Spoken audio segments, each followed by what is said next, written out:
Hello guys, कैसे हैं आप। माय नेम इज सी ए विवेक धर्मशी और हम जो ये वीडियो बना रहे हैं ये है पार्टनरशिप एक्ट पर। Yes, partnership act, a very very very simple and important act from an exam perspective. हम ये पार्टनरशिप एक्ट जो है टोटल 11 पार्ट्स में बनाने वाले हैं। यस, 11 पार्ट्स में बनाने वाले हैं। आपको इसके 11 पार्ट्स दिखेंगे अपलोडेड। बहुत इन डेप्थ हम लोग देखेंगे।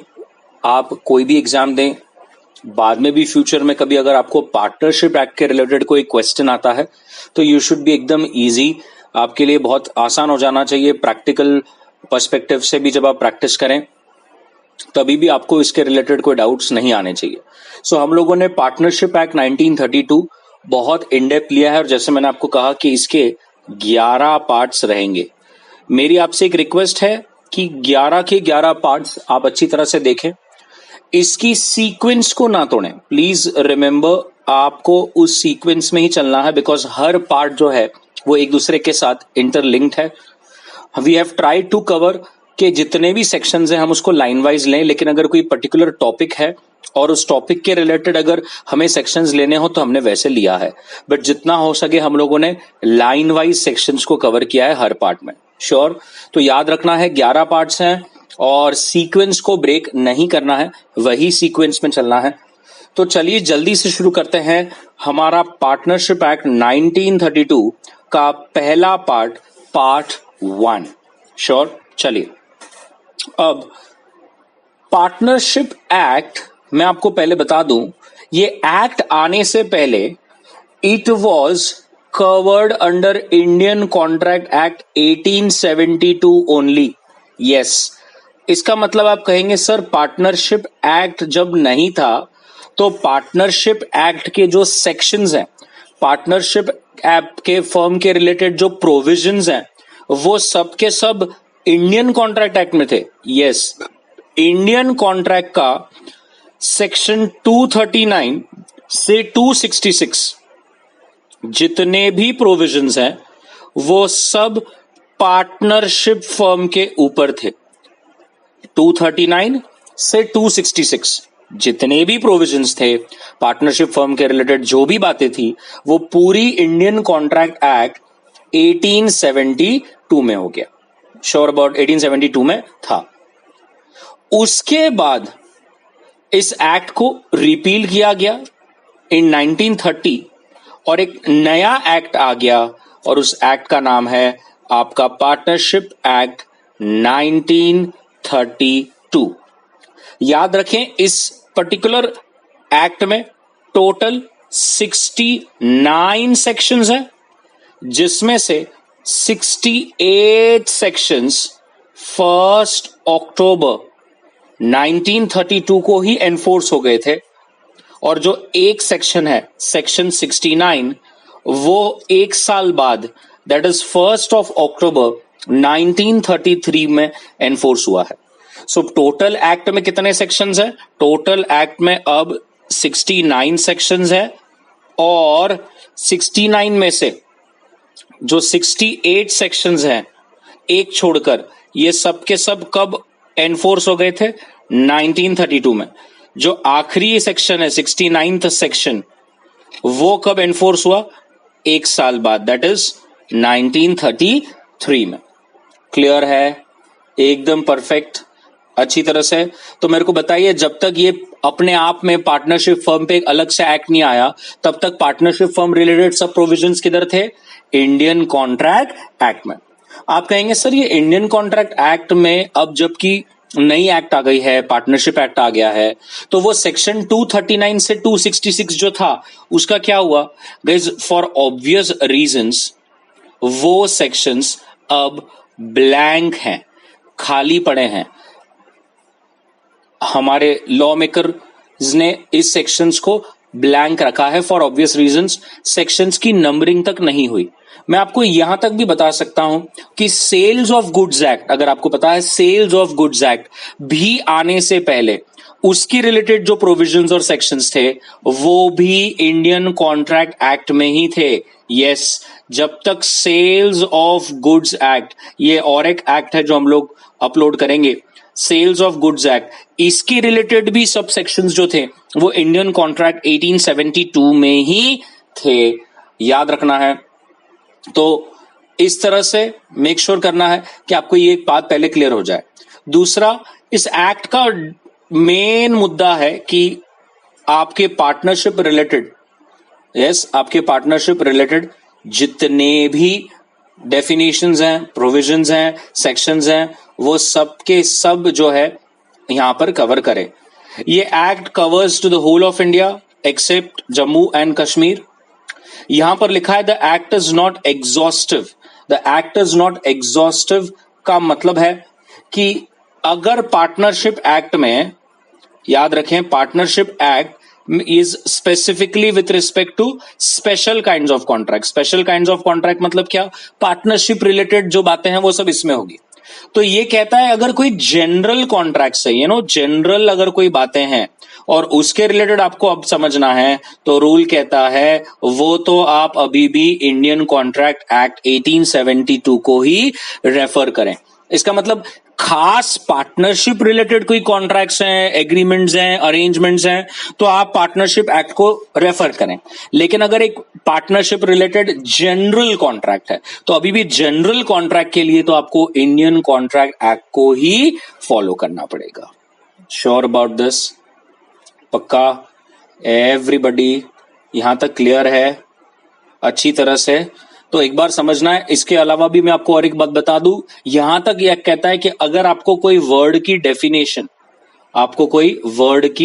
डेफिनेशन इस एक्ट में नहीं मिलती, पार्टनरशिप एक्ट में नहीं मिलती, तो रूल कहता है आप उसकी डेफिनेशन इंडियन कॉन्ट्रैक्ट एक्ट 1872 से भी निकाल सकते हो। यस, तो याद रखना है, जनरल कोई कॉन्ट्रैक्ट्स है तो you refer to Indian contract act. If there are some definitions जिसका आपको मीनिंग नहीं मिल रहा है इस एक्ट में, तो then again you will refer to Indian contract act. बाकी partnership act is specifically with respect to rules, meanings, contracts specific to partnership firm. It came on 1st of October 1932, except one section which came 1 year later। पहले इसके सब provisions किधर थे? Indian contract act में थे, लेकिन अब जबकि नई एक्ट आ गई अपने आप में, तो वो सब सेक्शंस को वहां से हटा दिया है। क्लियर? Sure about this? तो क्या आपको इंट्रोडक्शन जो है वो एकदम अच्छी तरह से क्लियर हो गया? पक्का? श्योर? अब पहली बात हम समझेंगे पार्टनरशिप में पार्टनर शब्द का मतलब क्या है। What is the meaning of partner? So this partner word has come from the Latin term partitionum, which means portion or division। भाग, जिसे हम हिंदी में कहते हैं डिवीजन, पोर्शन या डिवीजन। तो अगर मैं यहां पर पार्टनर को, एक फ्रेंच टर्म है पार्टनर, उसके साथ अगर जोड़ के देखूं तो वो कहता है वन दैट शेयर्स और has a part with another. मतलब अगर आप देखेंगे ये शब्द और इसका ये मीनिंग मोर और लेस सेम कहता है कि पार्टनर का मतलब है पार्ट करना, डिवाइड करना, शेयर करना। यस, पार्ट करना, डिवाइड करना, शेयर करना। अब आप कहोगे सर यहां पर पार्टनरशिप फर्म में पार्टनर का मतलब आप कह रहे हो कि कुछ पार्ट करना, डिवाइड करना, शेयर करना। क्या डिवाइड करना, क्या शेयर करना? तो क्या डिवाइड और क्या शेयर करना है? Yes, profits. प्रॉफिट्स को यहां पर हमें डिवाइड करना है, शेयर करना है, पार्ट करना है। किसके साथ? दूसरे पार्टनर्स के साथ। इसीलिए तो यहां पर अब हम बेसिक से क्या समझेंगे, ध्यान से देखिए। To carry on a business, अगर आपको बिजनेस शुरू करना है तो आपको एक फॉर्म ऑफ ऑर्गेनाइजेशन तो चूज करना पड़ेगा। अब फॉर्म ऑफ ऑर्गेनाइजेशन का मतलब क्या है कि जैसे फॉर एग्जांपल अगर आप अकेले बिजनेस करना चाहते हो, राइट, आप अकेले बिजनेस करना चाहते हो तो आप क्या कहेंगे कि भैया मैं तो प्रोप्राइटरी ऑर्गेनाइजेशन मतलब सोल ट्रेडर की तरह काम करूंगा। So your form of organisation is a sole proprietorship. लेकिन अगर आप सोचते हैं कि नहीं, ये काम अकेले से नहीं, मुझे पार्टनर्स की जरूरत पड़ेगी, मुझे और भी कुछ लोगों के साथ काम करना पड़ेगा, मुझे कुछ और लोग लगेंगे एज अ पार्टनर जो मुझे मेरे काम में हेल्प कर सके, जो मेरे रिस्क को डिवाइड कर सके, जो मेरे को एक्सपर्टीज मिले, तो फिर आप कहेंगे कि आपका form of organisation is partnership. Now, in India, partnership is the most common form of organization. और अगर आपने पार्टनरशिप के फॉर्म ऑफ ऑर्गेनाइजेशन में बिजनेस किया तो आप समझ लीजिए कि आपको इंडियन पार्टनरशिप एक्ट 1932 लग जाएगा, जो हमने पहली बात करी, extends to whole of India except Jammu and Kashmir. Clear? पक्का? एवरीबडी. सो यू डिसाइड आपको बिजनेस कैसे करना है, एज अ प्रोप्राइटर और as a partnership firm. Yes, अगर ऑब्वियसली अगर आप एज अ कंपनी करना चाहते हो तो यू नो कि अगर आप एज अ कंपनी करते हो तो कौन सी एक्ट एप्लीकेबल हो जाएगी? कंपनीज एक्ट 2013, जो हम लोगों ने पहले ही यूट्यूब पे पूरा अपलोड कर दिया है. Clear? Sure about this? Sir मेरे को प्रोप्राइटर अकेला बिजनेस करना है, क्या उसके रिलेटेड कोई एक्ट नहीं है? नहीं. प्रोप्राइटरशिप या सोल प्रोप्राइटर रिलेटेड इंडिया में कोई एक्ट नहीं है. तो याद रखना है, अगर आप एक प्रोप्राइटरी बिजनेस कर रहे हो तो there is no law applicable to you, no act applicable to you. अगर आप एक पार्टनरशिप के फॉर्म बिजनेस कर रहे हो तो इंडियन पार्टनरशिप आप पे लागू होगा. और अगर आप एक कंपनी की तरह काम कर रहे हो तो कंपनीज एक्ट 2013 आप पर लागू हो जाएगा. क्या यहां तक पूरा क्लियर हो गया? Sure about this? और यहां पर ये स्लाइड से आपको पता चल गया कि पार्टनर का मतलब है पार्ट करना, शेयर करना, डिवाइड करना. और मैंने आपको पहले ही बता दिया है क्या पार्ट करना है, क्या शेयर करना है, क्या डिवाइड करना है, तो वो है प्रॉफिट्स. यस और no? Clear? Sure about this? ना थोड़ा सा समझिए, अगर मैं सेक्शन 4 ऑफ पार्टनरशिप एक्ट देखूं, ओके, अगर मैं सेक्शन 4 ऑफ पार्टनरशिप एक्ट देखूं और उसको कंपेयर करूं जो सेक्शन 239 ऑफ इंडियन कॉन्ट्रैक्ट में लिखा था, तो 2 मिनट जो इंडियन कॉन्ट्रैक्ट में लिखा था जरा हम उसको पढ़ेंगे. उसमें क्या लिखा था? उसमें था कि it talks about contributing property, skill, labour plus sharing of profits. Okay, मतलब जो इंडियन कॉन्ट्रैक्ट एक्ट में पार्टनरशिप रिलेटेड लिखा था तो उसमें क्या लिखा था कि पार्टनरशिप वो है जहां पर कुछ लोग आकर प्रॉपर्टी कंट्रीब्यूट करते हैं, कुछ स्किल कंट्रीब्यूट करते हैं, कुछ लेबर कंट्रीब्यूट करते हैं और साथ में डिसाइड करते हैं कि हम प्रॉफिट्स की शेयरिंग करेंगे. ये कहां पर लिखा था? ये इंडियन कॉन्ट्रैक्ट एक्ट में लिखा था. लेकिन अब जबकि पार्टनरशिप एक्ट आ चुका है, पार्टनरशिप एक्ट के सेक्शन 4 में क्या लिखा है? पार्टनरशिप एक्ट के सेक्शन 4 में लिखा है कि अब it is only restricted to profit only. I hope you getting what I am trying to यहां पर इंडिकेट कि सेक्शन 239 में it was like it also talked about what the partners will bring and it also talked about sharing of profits. But अब section 4 जो है वो ये इस पर चर्चा नहीं करता, उस पर वो साइलेंट है कि क्या हर पार्टनर को कंपलसरी प्रॉपर्टी, स्किल या लेबर लाना है, वो इस पर साइलेंट है. अब सेक्शन 4 ऑफ पार्टनरशिप एक्ट सिर्फ और सिर्फ इस पे फोकस करता है कि पार्टनरशिप मतलब पार्टनर्स जब आते हैं और उनका मोटिव होता है कि हम प्रॉफिट को शेयर करें. Sure about this? इसका मतलब ये सेक्शन कंट्रीब्यूशन को अब सब्सिडरी, एक प्राइमरी नहीं समझता, एक सेकेंडरी समझता है. लेकिन एक और चीज है जो सेक्शन 4 ने कंसिडर करी, और सेक्शन 4 ने वो चीज कंसिडर करी जो सेक्शन 239 नहीं कहता था, और वो है mutual agency. Yes, mutual agency का मतलब है वन एक्टिंग फॉर ऑल. अब इसका मतलब क्या है? अगले 10 मिनट हम इस पर फोकस करने वाले हैं. तो पहले आप ये समझ लीजिए कि सेक्शन 239 कंट्रीब्यूशन पर चर्चा करता था, शेयरिंग ऑफ प्रॉफिट्स पे चर्चा करता था, लेकिन सेक्शन 4 जो है वो सिर्फ और सिर्फ शेयरिंग ऑफ प्रॉफिट्स पे चर्चा करता है और म्यूचुअल एजेंसी पे चर्चा करता है. लेकिन ये म्यूचुअल एजेंसी पर इंडियन कॉन्ट्रैक्ट में कुछ भी नहीं लिखा था. यस, लेकिन अब सेक्शन 4 म्यूचुअल एजेंसी पर भी चर्चा करता है, और म्यूचुअल एजेंसी का मतलब क्या है अभी हम देखेंगे. It says one acting for all. तो इसको समझने के लिए चलिए पहले हम देखते हैं कि सेक्शन 4 क्या कहता है. तो सेक्शन 4 को अगर आप ध्यान से उसकी डेफिनेशन को देखेंगे तो उसकी डेफिनेशन में लिखा है it is a relationship. See, I will keep on underlining, it's a relationship between persons. Okay, it is a relationship between persons who have agreed to share profits, who have agreed to share profits of business, who have agreed to share profits of business. Business चलाएगा कौन? Bye all मतलब सब चला सकते हैं, या फिर भैया ध्यान से देखिए, और any one of them acting for all. अब आपके सामने कितना क्लियर मैंने आपको ये करके बताया। इसका मतलब ये जो सेक्शन 4 3 लाइन का है, लेकिन है बड़ा खतरनाक। इसने बहुत सारी चीजें आपको बता दी जो हिडन है। इसने कहा कि एक तो पर्सन्स में रिलेशन होना चाहिए।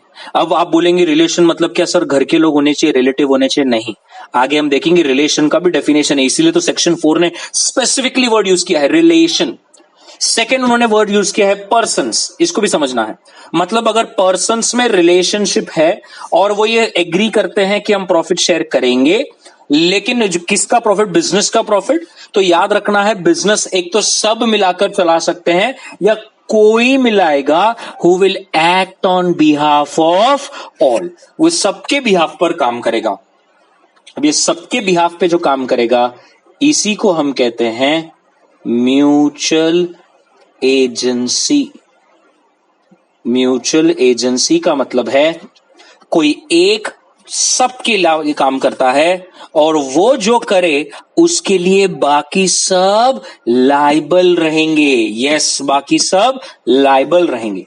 इसीलिए मैंने वो वर्ड्स को यहां पर खास करके अलग से दिखाया। Relation, person, agreed, share the profits, एक तो carried by all or any one of them acting for all. Yes, clear है? अब और इन शब्दों को डीप डेप्थ में समझें तो पहले तो समझ लें, persons who have entered into the partnership are individually known as partners. Okay, मतलब जो भी व्यक्ति पार्टनरशिप फर्म में साथ में आता है कोई बिजनेस करने के लिए, उसे हम कहते हैं पार्टनर। तो let us say for example there is mister A, B and C और ये तीनों हैं पर्सन, और अगर ये साथ में आते हैं बिजनेस करने के लिए तो हम इन्हें क्या कहेंगे? हम इन्हें कहेंगे दे आर पार्टनर्स। क्लियर? क्या है ये? पार्टनर्स। लेकिन अगर ये हमने इन्हें पार्टनर्स हम कब कहते हैं? हम इन्हें पार्टनर कहते हैं इंडिविजुअली।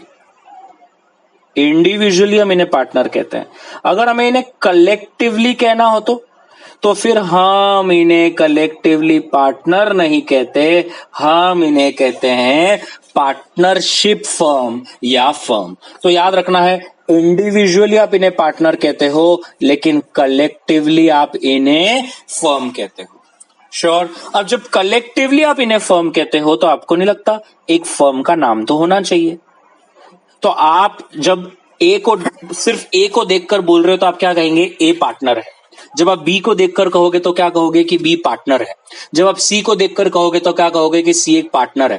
लेकिन जब आपको तीनों को मिलाकर बोलना है तो आप क्या कहोगे? यस, वो एक पार्टनरशिप फर्म है। और पार्टनरशिप फर्म का जैसे इंडिविजुअली हर एक पर्सन का एक नाम होता है, वैसा कलेक्टिवली भी पार्टनरशिप फर्म का एक नाम होना चाहिए जिसके अंदर वो अपना बिजनेस करे। सो एक नाम जिसके अंदर सब मिलकर बिजनेस करते हैं, उस नाम को कहते हैं फर्म नेम। और फर्म नेम जैसे मैं एक एग्जांपल ले लूं, हम रख देंगे यूनिक सॉल्यूशंस। तो यूनिक सॉल्यूशंस को हम कहेंगे फर्म नेम, और इस फर्म नेम के इस नाम से ये लोग बिजनेस करेंगे। ए बी सी का फर्म नेम होगा यूनिक सॉल्यूशंस, इस नाम से वो बिजनेस करेंगे। कलेक्टिवली वो जाने जाएंगे पार्टनर्स, इंडिविजुअली वो जाने जाएंगे partners, but collectively they will be known as firm. Sure about this? पक्का? तो इससे हमें क्या सीखने को मिला कि पार्टनरशिप के क्या एलिमेंट्स है। सो पार्टनरशिप के लिए I hope common sense, minimum 2 और मोर पर्सन्स आर रिक्वायर्ड। यस और नो? मिनिमम 2 तो लगेंगे पार्टनरशिप के लिए, अकेला तो पार्टनरशिप नहीं हो सकता। यस और no? So minimum 2 persons are required. Second, जैसे मैंने यहां पर बोला कि आपने यहां पर ये देखिए, ये देखा रिलेशनशिप, तो काफी लोगों को लगा रहे मतलब घर घर के लोग ही पार्टनरशिप बना सकते हैं। रबिश। यहां पर रिलेशन का मतलब है एग्रीमेंट होना चाहिए। अगर एग्रीमेंट है सब पार्टनर्स के बीच तभी पार्टनरशिप बन सकता है। सर इसका मतलब पार्टनरशिप बनने के लिए एग्रीमेंट की जरूरत है? स्टेटस की नहीं। यस, पार्टनरशिप स्टेटस से नहीं बनता, पार्टनरशिप बनता है एग्रीमेंट से। सर एग्रीमेंट ओरल हो या राइटिंग, कैसा भी चलेगा, ये आपका कॉल है। सर लेकिन राइटिंग में रहा तो अच्छा ना, ऑब्वियसली इंडिया में जितना राइटिंग में हो उतना अच्छा भाई। तो पार्टनरशिप कब बनती है, जब there is an agreement. Status से पार्टनरशिप नहीं बनेगा, एग्रीमेंट लगेगा सबके बीच में कि, और उनके एग्रीमेंट में लिखा होगा उनके बीच के राइट्स, उनके बीच की ड्यूटीज, उनकी अथॉरिटीज, डिसोल्यूशन के रूल्स, पार्टनरशिप का टाइप ऑफ पार्टनर, ये सब चीजें उनके बीच में लिखी होती है। और जब एक एग्रीमेंट बनता है, जैसे हमने पिछले केस में देखा, ए, बी और सी के बीच में जब एक एग्रीमेंट बनेगा, तभी हम कहेंगे कि एक पार्टनरशिप फर्म बनी। Sure about this. पार्टनरशिप बनती क्यों है भैया? पार्टनरशिप बनती है कोई बिजनेस के लिए। अब आप यहां पर समझ लीजिए कि बिजनेस करना इज इंपॉर्टेंट। अगर आप कोई चैरिटेबल, रिलीजियस, सोशल नेचर के लिए कर रहे हो तो भैया उसके लिए पार्टनरशिप नहीं बनती। Yes, charitable, social, religious purposes अगर आपके हैं, आपका मोटिव प्रॉफिट कमाना नहीं है, तो आप पार्टनरशिप नहीं बनाते। तो मैंने 3 डब्बे कवर किया, आपको एकदम क्लियर समझ रहा है। पार्टनरशिप के लिए मिनिमम 2 लोग लगेंगे, उनके बीच में स्टेटस से नहीं एग्रीमेंट से रिश्ता बनेगा। और रिश्ता किस चीज का बन रहा है, एग्रीमेंट किस चीज का बन रहा है? बिजनेस करने का। बिजनेस करके क्या करना है भैया? बिजनेस करके करना है प्रॉफिट का शेयरिंग। यस और नो? साथ में बिजनेस तो कर रहे हैं, लेकिन बिजनेस करके करना क्या है? प्रॉफिट का शेयरिंग होगा। यस और नो? और ये बिजनेस क्या जरूरी है सबने मिलकर काम करना है? नहीं, हमने पीछे भी बात करी, एक तो सब करें या कोई अकेला या कुछ लोग एक्टिंग फॉर ऑल। एक तो बाय ऑल और anyone acting for all. Okay sir, मतलब ऐसा हो सकता है कि I can be a partner in the partnership firm but I may not work. Yes, it can happen. आगे हम देखेंगे। You can be a sleeping partner. हो सकता है आपको पार्टनर सिर्फ नाम के लिए बनाया हो सकता है आपको पार्टनर सिर्फ कैपिटल कंट्रीब्यूशन के लिए बनाया हो सकता है आपको शायद पार्टनर, आप एक स्लीपिंग पार्टनर है, आपके अमाउंट ऑफ इन्वेस्टमेंट पे आपको प्रॉफिट मिलेगा, आपके कैपिटल पर आपको इंटरेस्ट मिलेगा, बट आपको कोई रेम्यूनरेशन नहीं मिलेगा, आप डे टू डे वर्क में पार्टिसिपेट नहीं करेंगे। तो याद रखना है, ऐसा जरूरी नहीं कि अगर 6 पार्टनर है तो 6 के 6 को काम करना है। यहां पर अब सेक्शन 4 क्लियर कहता है कि एक तो सब काम करें या कुछ लोग काम करें, acting for all. Sure about this everybody? क्या ये पूरा क्लियर है? एलिमेंट्स। तो इसीलिए इसमें अपने को क्या समझ में आता है अब? तो हमें समझ में आ गया कि कॉन्ट्रैक्ट होना जरूरी है, कॉन्ट्रैक्ट के बिना नहीं होगा। मिनिमम 2 और मोर पर्सन लगेंगे, उनका मोटिव है बिजनेस करना, बिजनेस करके वो क्या करेंगे? प्रॉफिट्स को शेयर करेंगे। And it can be carried on by all or any one of them acting for all. I really want कि आप ये एलिमेंट्स को एकदम अच्छी तरह से कहीं बना लें, नोट्स कर लें एकदम अच्छी तरह से। आप पीछे भी यहाँ पर भी देखेंगे आप एलिमेंट्स थे। तो मुझे ये जो पार्ट है इसको चार्ट की तरह अच्छी तरह से अपने बुक्स में, आप आई होप मेरे हर वीडियोस को देखकर नोट्स बनाते हो। इसके ऊपर बहुत बार क्वेश्चन आ जाता है एग्जाम में यार। सो इट्स वेरी इंपॉर्टेंट कि हम ये जो एलिमेंट्स हैं पार्टनरशिप के उसको एक्सप्लेन कर सके 2-2, 3-3 लाइन हर पॉइंट पर। तो मुझे इसके रिलेटेड आपके बुक्स में एकदम अच्छी तरह से पूरे नोट्स चाहिए। जैसे मैंने पीछे कहा बिजनेस का यहां पर मतलब होता है, ध्यान से देखना। अब यहां पर लिखा है agreement, there must be an agreement entered by two to share the profits of business. तो यहां पर क्लियर मैंने बोला कि रिलेशन जब होता है तो रिलेशन बनता है एग्रीमेंट से, स्टेटस से नहीं बनता, एग्रीमेंट से होता है। और मैंने पहले ही कहा था बिजनेस का मतलब ट्रेड, ऑक्यूपेशन, प्रोफेशन। यहां पर आपका मोटिव है प्रॉफिट कमाना, लेकिन आप सोच रहे हो कि मैं रिलीजियस, चैरिटेबल, सोशल पर्पस के लिए कर रहा हूं, तो भैया फिर पार्टनरशिप नहीं बनती। याद रखना, बिजनेस की डेफिनेशन आती है ट्रेड, ऑक्यूपेशन, प्रोफेशन। लेकिन अगर आप सोच रहे हो, मैं फिर से एक बार कह रहा हूं, सोशल, रिलीजियस, चैरिटेबल पर्पस है, तो पार्टनरशिप नहीं होगा। आपका मोटिव होता है एग्रीमेंट करना, बिजनेस करना और प्रॉफिट का शेयरिंग करना। क्या यहां तक पूरा क्लियर है? पक्का? अब यहां पर अपने शेयरिंग ऑफ प्रॉफिट्स आप देख रहे हैं, मैं एक एक वर्ड को समझा रहा हूं यहां पर। So the partnership is derive from the word part which means to divide, और मैंने पीछे कहा था division of profit is an essential condition. A person can claim himself to be a partner only when he has a right to share in the profits of business. Yes, so obviously if you are sharing profits in the business you may be considered as a partner. लेकिन अब मैं suspense खोलने वाला हूं, just because you are sharing the profits doesn't mean that you are a partner. ये मैं एक बार फिर से आपको बोल रहा हूं, मैं आपके लिए यहां पे लिख भी लूं, just because you are sharing profits, yes, just because you are sharing profits, it does not conclude that you are a partner. क्या बात कर रहे हो सर? मतलब ऐसा हो सकता है कि मैं प्रॉफिट शेयर कर रहा हूं और फिर भी मैं पार्टनर नहीं हूं? यस, ऐसा हो सकता है कि आप पार्टनर नहीं हैं लेकिन आप प्रॉफिट में शेयर करते हैं। अब आप बोलोगे सर अगर मैं पार्टनर नहीं हूं तो कोई मुझे प्रॉफिट में शेयर क्यों देगा? अरे रुक भाई, आगे देखते हैं अभी क्या है। तो सर ये म्यूचुअल एजेंसी क्या है? आप म्यूचुअल एजेंसी और ये शेयरिंग ऑफ प्रॉफिट्स, अब थोड़ा ध्यान से देखिए, मैं यहां पर लिख देता हूं शेयरिंग ऑफ प्रॉफिट्स। देखिए मैंने पीछे आपको पूरा प्रॉफिट का तो बताया ही, यस, ये देखिए मैंने दोनों लिख दिया, ये शेयरिंग ऑफ प्रॉफिट्स है, मैंने वो यहां लिख दिया। अब 2 मिनट इसको सामने सामने रखकर अब मैं अब कुछ सिखाने जा रहा हूं, बिल्कुल ध्यान से देखना है आपको इसको।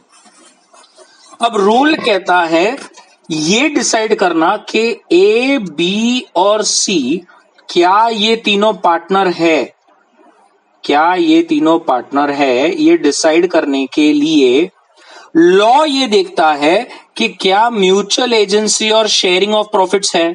सर म्यूचुअल एजेंसी मतलब वही ना कि एक तो सब काम करे या फिर एक आधा कोई काम करे सबके लिए। यस सर, वो एक आधा अगर काम करता है तो क्या सब लायबल होंगे? हाँ।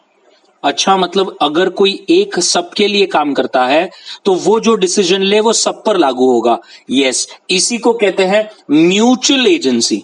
आई बात समझ में? अब थोड़ा फिर से एक बार ध्यान से सुनिए। लॉ को जब कभी भी डिसाइड करना है कि क्या ये पार्टनर हैं, लॉ ये 2 कंडीशंस को देखता है, कंडीशन 1 एंड कंडीशन 2। अच्छा सर, मतलब अगर ए, बी और सी में ऐसा एक रिश्ता है कि ए तूने कुछ किया ना तो बी और सी पर भी लागू होगा, बी ने कुछ किया तो ए और सी को लागू होगा, सी ने कुछ किया तो ए और बी पे लागू होगा। मतलब हम तीनों में से कोई भी बिजनेस के related ordinary course of business में डिसीजन लेगा तो बाकी 2 उसके लिए लायबल रहेंगे। ऐसा हमारे में रिश्ता है तो क्या हम ये कहें कि हमारे में म्यूचुअल एजेंसी है? यस, आप कहेंगे कि आपके अंदर म्यूचुअल एजेंसी है।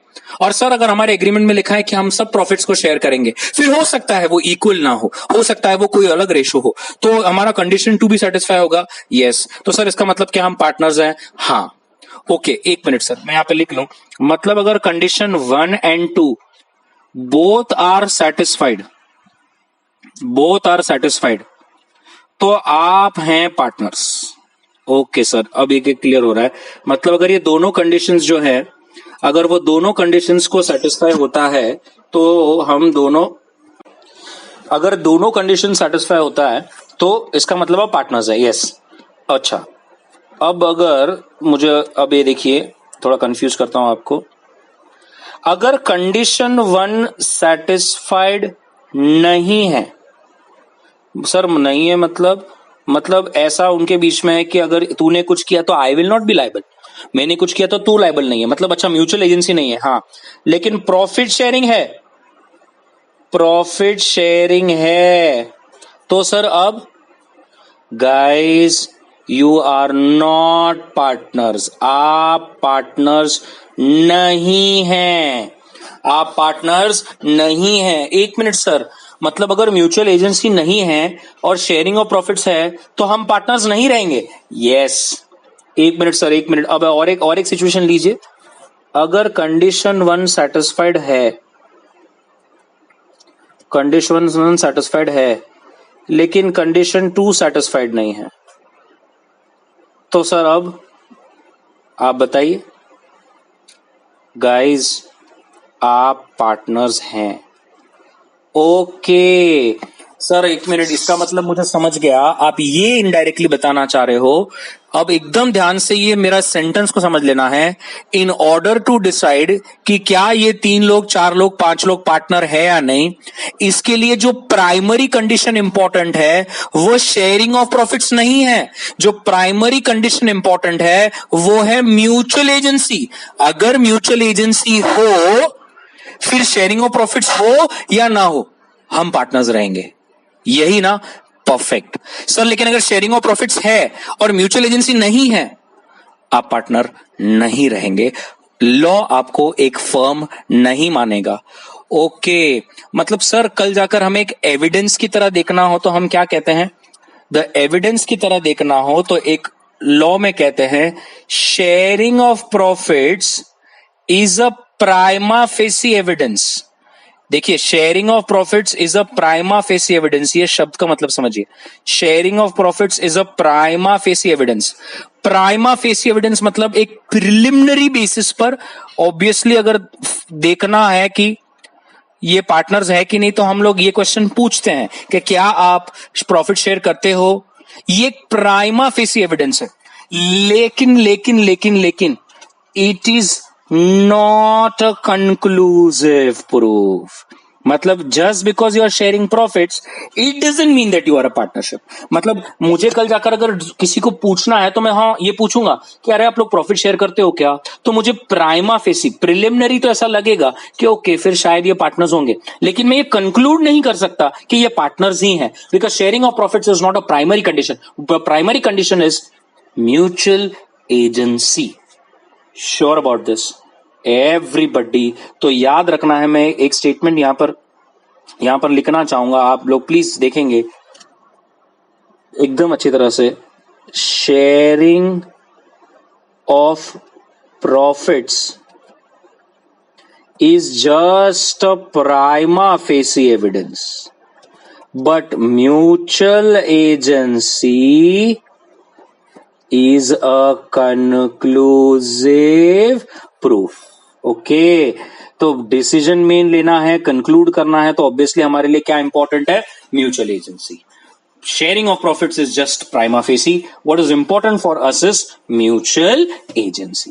क्लियर? अरे म्यूचुअल एजेंसी एक मैंने चार्ट के माध्यम से आपके लिए बहुत सिंपल करके रखा है, तो ध्यान से देखिए। म्यूचुअल एजेंसी का मतलब होता है कि हर पार्टनर एक दूसरे के लिए प्रिंसिपल और एजेंट है। मतलब ए अगर काम करता है तो बी और सी उसके प्रिंसिपल, ए उसका एजेंट। बी अगर काम करता है तो बी एजेंट और ए और सी उसके प्रिंसिपल, और अगर सी काम करता है तो सी एजेंट और ए और बी उसके प्रिंसिपल। कंसिडरिंग हमारी फर्म में 3 पार्टनर्स हैं, ए बी और सी, और अगर ए काम करता है तो समझ लेना है उसके काम के लिए सिर्फ वही लायबल नहीं होगा, बी और सी भी लायबल होंगे। अगर बी काम करता है तो सिर्फ वही लायबल नहीं होगा, उसके डिसीजंस के लिए ए और सी भी लायबल होंगे। और अगर सी डिसीजन ले रहा है, सी डे टू डे ऑपरेशंस को देखता है, तो सिर्फ उसके डिसीजंस के लिए वो लायबल नहीं होगा, उसके साथ उसके दूसरे पार्टनर्स ए और बी भी लायबल होंगे। इस कॉन्सेप्ट को कहते हैं म्यूचुअल एजेंसी। पार्टनरशिप में म्यूचुअल एजेंसी बहुत इंपॉर्टेंट है, ये सोचने के लिए, ये कंफर्म करने के लिए, लॉ को ये देखने के लिए कि क्या आपके बीच में पार्टनरशिप फर्म है भी या नहीं। क्लियर है? अब obviously the relation among partners can either be expressed और नॉट एक्सप्रेस। एक्सप्रेस का मतलब है आप ऑब्वियसली उनका पार्टनरशिप कॉन्ट्रैक्ट देख सकते हो, जिससे आपको एक बहुत क्लियर हो जाएगा। और अगर आपके कोई कॉन्ट्रैक्ट नहीं है तो रूल कहता है आप उनके रेलेवेंट फैक्टर्स देख सकते हो, जैसे उनके बुक्स ऑफ अकाउंट्स कैसे मेंटेन होते हैं, एम्प्लॉयज कैसे मेंटेन होता है, वो होता है ना एक दूसरे को हिसाब किताब देना, कौन खर्चा करता है फर्म के बिहाफ पे, कौन किसको रीइंबर्स करता है। तो ये कुछ फैक्टर्स को देख के भी आप डिसाइड कर सकते हो कि क्या उनके बीच में पार्टनरशिप फर्म है, पार्टनरशिप है भी या नहीं। अब आप मुझे एक क्वेश्चन जो रह गया, आपने कहा सर ऐसा कौन होता है यार कि प्रॉफिट की शेयरिंग है लेकिन वो पार्टनर नहीं। तो यहां पर देखिए, partnership does not exist even though there is a profit sharing. I would like to give you some examples. तो मेरा पहला एग्जांपल अब यहां पर देख लेंगे, जहां पर आपकी प्रॉफिट शेयरिंग तो है लेकिन partnership does not exist. My friends, आप देख सकते हैं मैं हाईलाइट कर रहा हूं आपके लिए, partnership does not exist but profit sharing तो है। मेरा पहला आज का एग्जांपल है जॉइंट ओनर्स ऑफ प्रॉपर्टी। अब ध्यान से देखिए, एक्स और वाई ने मिलकर एक बिल्डिंग खरीदी और उस बिल्डिंग को सिर्फ होटल में कन्वर्ट कर दिया और किसी को रेंट पे दे दिया। अब उन्हें रेंट आता है 1 लाख रुपए और वो रेंट की इनकम को सिर्फ क्या करते हैं, बांट देते हैं। अब मेरे को बताइए, ये यहां पर they are not partners, they are just co owners. मैंने भी मेरे फ्रेंड के साथ प्रॉपर्टी ले ली है, हम दोनों ने उसको रेंट पे दिया है। अब वो प्रॉपर्टी में एग्रीमेंट में क्लियर लिखा है 50-50%, आधा उसका आधा मेरा, और हमने वो प्रॉपर्टी रेंट पे दिया। वो रेंट की इनकम हम लोग डिवाइड करते हैं, दैट्स इट। हमारा कौन सा रिश्ता है, हमारा कौन सा पार्टनरशिप है? क्या हम लोग मिलके बिजनेस कर रहे हैं और कल जाके मैं कोई डिसीजन लूंगा तो उसके लिए वो लायबल रहेगा और वो कोई डिसीजन लेगा तो वो मेरे लिए लायबल होगा? Not at all. We are not partners, we are co owners. Remember, we are not partners, we are co owners. And you can see कि यहां पर जो हमें 1 लाख रुपए का रेंट आ रहा है, हम उसे डिवाइड कर रहे हैं, हम उसे बांट रहे हैं, लेकिन अभी भी हम पार्टनर नहीं हैं। आप एक दूसरा एग्जांपल देख सकते हैं, a lender of a firm says, late us say for example आपने किसी से पैसे मांगे, आपने किसी से लोन मांगा, तो सामने वाले ने आपको क्या कहा? उसने कहा मैं आपको लोन दूंगा लेकिन I will charge you interest eight 5%। अब आप खुश हो गए, आपको लगा वाह 5% इंटरेस्ट पर कौन देता है आज, 5% per annum is very cheap. लेकिन उसने कहा मैं आपसे 5% इंटरेस्ट लूंगा प्लस आपका जो भी प्रॉफिट होगा ना, मुझे उस प्रॉफिट में 20% शेयर चाहिए। अब जरा मुझे बताइए, he is just a lender रे, अपने लाइबिलिटी साइड में वो खड़ा रहेगा कि हमने लोन लिया है, वो कहता है मेरा लोन पर आपको मुझे 5% देना पड़ेगा मेरी कैपिटल पर, और अगर आपका प्रॉफिट होता है तो मैं उसमें 20% आपका प्रॉफिट का शेयर मुझे मिलना चाहिए। तो he is just a lender, हमने उससे लोन लिया है, क्या वो हमारा पार्टनर बन गया? नहीं। लेकिन क्या वो हमारे यहां पर प्रॉफिट की शेयरिंग कर रहा है? हाँ। तो बात खत्म हो गई। थर्ड आप देख सकते हैं, एक विडो और a child of a deceased partner who receives the share of profits. अब समझ के चलिए कि 3 पार्टनर्स है और एक पार्टनर की डेथ हो गई। अब डेथ होने पर आप आगे वाले पार्ट्स में देखेंगे कि जिसकी डेथ हो जाती है, बाकी के पार्टनर्स उसके अकाउंट को क्या करते हैं, सेटल करते हैं। लेकिन जब तक सेटल ना हो, उस पार्टनर की वाइफ, उसके बच्चे फर्म के प्रॉफिट में अभी भी शेयर ले सकते हैं। अब जस्ट बिकॉज कि उसकी वाइफ, जिस पार्टनर की डेथ हो गई, उसकी वाइफ और उसके बच्चे प्रॉफिट में शेयर ले रहे हैं, इसका मतलब ये हो गया क्या कि उसकी वाइफ और उसके बच्चे पार्टनरशिप फर्म में पार्टनर बन गए? बिल्कुल भी नहीं।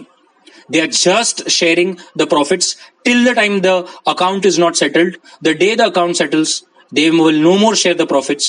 But just because they are sharing the profits for the time being, it does not mean that they are the partners.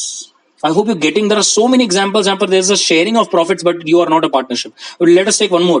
A servant and an agent who receives a share of profits. अब बहुत बार ऐसा होता है, तो मेरे dad के shop में ऐसा बहुत बार है, वी हैव 2-3 एम्प्लॉइज है जिसको हम ऐसा कहते हैं कि अगर आपने अच्छा सेल किया तो हम आपको प्रॉफिट शेयर का कमीशन देंगे 5%। जो भी हम प्रॉफिट कमाएंगे आपको उसको 5% कमीशन देंगे। अब मेरे को बताइएगा, इस एम्प्लॉय को मोटिवेट करने के लिए कि वो हमारे लिए ज्यादा बिजनेस करें, हम उसे ये 5% शेयर ऑफ प्रॉफिट का लालच देते हैं कि मैं तेरे को प्रॉफिट का 5% दूंगा अगर मेरा प्रॉफिट इतना एक्सीड होता है तो जस्ट बिकॉज कि मैं उसको प्रॉफिट में शेयर दे रहा हूं, क्या मेरा वो एम्प्लॉय मेरा पार्टनर बन गया बिजनेस का? नहीं। आई अब क्लियर हो रहा है आपको? तो ऐसा बहुत बार इंस्टेंसेस होंगे जहां पर शेयरिंग ऑफ प्रॉफिट्स है, लेकिन बच्चे क्या बोलते हैं, शेयरिंग ऑफ प्रॉफिट है ना तो वो पार्टनर्स है। नहीं, इसलिए लॉ ने क्लियर कहा sharing of profits is not important, what is important is mutual agency. One more, a person who receives the share of profit in consideration of sale of business और goodwill. तो हो सकता है कि कोई established है, senior है, वो रिटायर हो रहा है और उसे अपने बिजनेस का गुडविल, अपनी रेपुटेशन बेचनी है। उसने किसी को बेचा और इन रिटर्न कहा कि मुझे एक साथ कोई लमसम अमाउंट नहीं चाहिए, मैं मेरे बिजनेस की गुडविल आपको बेचता हूं, आप मेरे बिजनेस के नाम से आगे बिजनेस कर सकते हैं, लेकिन मुझे आजीवन प्रॉफिट में 10% शेयर चाहिए। अब वो अपने गुडविल का पैसा खा रहा है यार, वो पार्टनर थोड़ी ना हो गया। तो ये भी एक एग्जाम्पल है। और एक एग्जाम्पल है, members of Hindu undivided family carry on the family business. याद रखना, ये HUF जो होता है ना, इसमें आपका रिलेशन बाय स्टेटस बनता है। बहुत बार ऐसा होता है, मैं लोग पूछते हैं सर बाय स्टेटस कब हम ऑटोमेटिक मेंबर बनते हैं? HUF में आप बाय स्टेटस बनते हो, जैसे ही फैमिली में किसी का जन्म होता है वो ऑटोमेटिक उस HUF में को पार्टनर बन जाता है। तो याद रखना, ये जो मैंने पॉइंट यहां पर आपको बताया था कि बिजनेस पार्टनरशिप में स्टेटस से नहीं होता, एग्रीमेंट से होता है। यहां पर मैंने आपको बताया था कि ये देखिए, ये दिख रहा है आपको, स्टेटस से HUF में आप ऑटोमेटिक मेंबर बनते हो, पार्टनरशिप फर्म में आप स्टेटस से नहीं बनते। Late us say for example कल जाकर 3 पार्टनर है ए बी सी और सी की डेथ हो गई तो ऑटोमेटिक क्या सी का बच्चा उस फर्म में पार्टनर बन जाएगा क्या? नहीं। पार्टनरशिप फर्म में कभी स्टेटस से पार्टनर नहीं बनते, एग्रीमेंट में बनते हैं। स्टेटस से पार्टनर कहां बना जाता है? एचयूएफ में। जैसे ही किसी की जन्म होता है, किसी का बर्थ होता है, वो ऑटोमेटिकली उस एचयूएफ का मेंबर बन जाता है। Sure about this. So this video was all about introduction of partnership firm, explain you some basic definitions of mutual agency, sharing of profits, business, firm name, individual name, and all that part. If you like this video, please share it with your friends, spread it, and इसके आगे का हम लोग जो है वो part 2 में देखेंगे. So if you have any doubts, please put it in the comment section and I will be more than happy to help you. Thank you from my side.